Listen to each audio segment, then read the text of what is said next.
Never stay in somebody's blind spot when you're on one of these bikes, because trust me, they already not looking for us. As many signs and stickers and the stuff that exist to say, watch out for motorcycles, they're not, trust me. If somebody's speeding up behind you, get out the way and let them pass.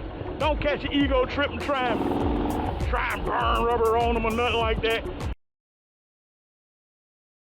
But you can't be out here riding scared. If you're out here scared and worried that somebody gonna get you, then you won't enjoy your ride.